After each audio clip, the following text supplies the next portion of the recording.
इन्होंने कहा कि हम वास्तव में वोट डाल के चले जाते हैं और भूल जाते हैं। तो हम लोगों को अपने टारगेट्स जो हैं कुछ टाइम के लिए अलग अलग बनाने चाहिए। क्योंकि मैं शिक्षा विभाग से हूँ, तो मैं थोड़ा सा ये कहना चाहूँगा कि जैसे 2023 में हमारा चुनाव है और इस चुनाव में हमें अपने समाज की ये ताकत दिखानी है, तो अब हम केवल अपना जो ध्यान है, हमारे सामाजिक संगठन जितने भी हैं या राजनीतिक संगठन में हम जितने भी पदाधिकारी लोग जुड़े हुए हैं, अपना टारगेट केवल और केवल राजनीतिक रूप में हम सोचे हैं। और वर्ष पर्यंत ये जो साल चल रहा है, इसमें वर्ष पर्यंत हम केवल राजनीतिक रूप से ही सोचें और जैसा भी है, हमारे रिश्तेदार हैं, हमारे परिवार हैं, वो सब एक दूसरे का सपोर्ट करें। आज पलाड़ा साहब यदि अजमेर ज़िले में विराज रहे हैं तो हमारे लिए गौरव की बात है।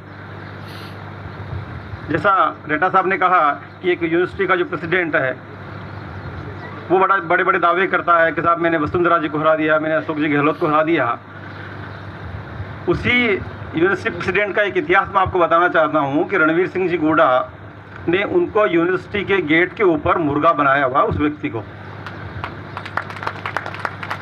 लेकिन ये समाज की ताकत है कि आज यदि वो व्यक्ति जहाँ आता है तो समाज के लोग ये भूल जाते हैं कि हम बीजेपी के हैं या कांग्रेस के हैं, और सब लोग उसके साथ लग जाते हैं।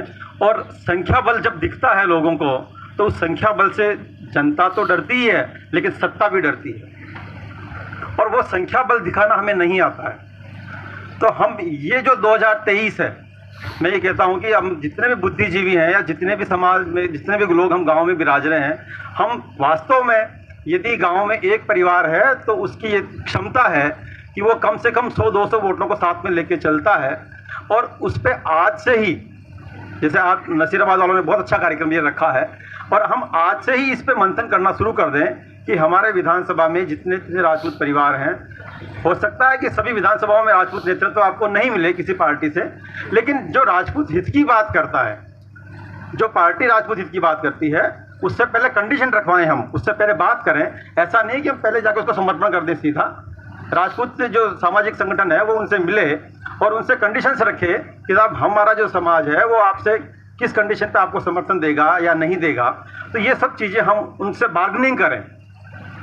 हम समाज वालों को बार्गेनिंग करना नहीं आता है, और इस मामले में जिस समाज को हम प्रतिद्वंदी मानते हैं, क्षत्रिय समाज की यदि बात करें, तो जो समाज पूरे विश्व को संस्कृति और सभ्यता की बात करता था, वो समाज आज दूसरे समाजों को देखना पड़ रहा है, दूसरे समाजों से सीख रहा है। तो ये हमारे लिए शर्म की बात है। जाट समाज, चाहे किसी भी पार्टी हो, दोनों ही प्रदेशाध्यक्ष उस समाज से हैं। आज यदि गोविंद सिंह डोटासरा ने अपने 18 रिश्तेदारों को आरएस बना दिया, तो क्या सतीश पूनिया ने एक भी स्टेटमेंट दिया? क्या नहीं दिया। लेकिन हम लोग उनसे ये चीज़ नहीं सीख पाते हैं। हम अपने पद राजनीतिक पार्टी में बढ़ाने के लिए हमने अपने भाई की क्रिटिसाइज़ कर देते हैं। तो ऐसा नहीं होना चाहिए। और आने वाला जो 2023 है, ये वास्तव में राजनीति के लिए बहुत महत्वपूर्ण है।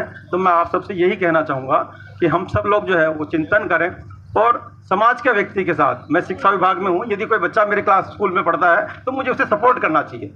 मैं यदि किसी विभाग में पियोन भी हूँ और यदि वहाँ पर कोई मेरे समाज का व्यक्ति आता है तो उसका मुझे हर संभव प्रयास करना चाहिए। मैं जिस पद पे हूँ उस विभाग में उसको हमारे समाज के साथी का साथ देना चाहिए। और राजनीतिक रूप से अब 2023 बहुत महत्वपूर्ण है, तो हम सबको ये चिंतन करना चाहिए। हम यदि यहाँ पर 100-200 लोग बैठ रहे हैं तो हम कम से कम 20-25 हज़ार लोगों को प्रभावित करने की क्षमता तो रखते हैं। तो ये हमें सोचना चाहिए। धन्यवाद।